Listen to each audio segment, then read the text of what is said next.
Je pense que c'est vrai ce que tu dis, parce que tout commence par la tête. Hein. Voilà, dans toute société, tout se repose sur la tête, c'est-à-dire ce pragmatisme politique que dont le président Ibrahim Traoré fait montre, va en tout cas engendrer beaucoup d'initiatives, va engendrer beaucoup de volonté, de bonne volonté. Et qui parle d'économie parle de cette capacité endogène à générer les ressources et aussi, disons, la production. Donc, pour moi, le fait que, de façon interne, on a pu générer cela, ça veut dire que la richesse reste d'abord locale.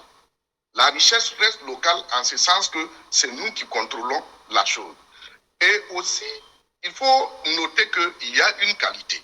Dans le reportage, le journaliste parlait de bio, de production bio. C'est très important parce que même l'extérieur peut en vouloir. Vous savez, aujourd'hui, dans le monde, en Occident, ici par exemple, si tu vas dans un magasin, dans une boutique, tu vas voir que les aliments, on précise ce qui est organique, ce qui est bio. Donc, tout ça, l'Afrique aujourd'hui produit les produits africains, beaucoup sont bio et c'est une force. On a aussi une jeunesse qu'on peut utiliser pour, en tout cas, travailler. Donc, pour moi, c'est ce qu'on voit, cette usine est le symbole aussi de notre patriotisme. Parce que s'il n'y avait pas ce pragmatisme politique, on allait voir cette usine mourir et ces femmes allaient s'asseoir sans emploi.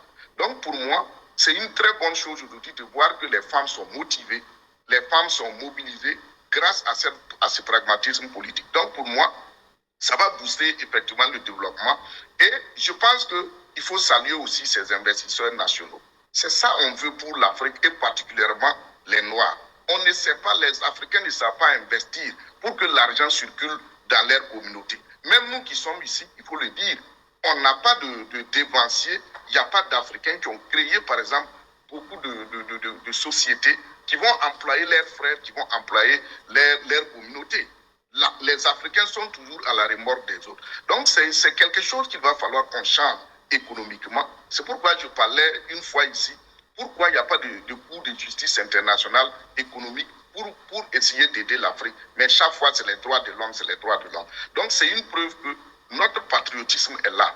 Le fait qu'on est en train de réveiller ces usines et on est en train d'amener des Burkinabés à travailler pour pouvoir les racheter ou se les approprier. Et je pense que avant qu'on arrive, il faut saluer notre frère qui est sur le plateau, qui est aussi un investisseur. C'est ce que nous voulons. Il faut créer de l'emploi pour notre communauté. Ça va créer de la richesse.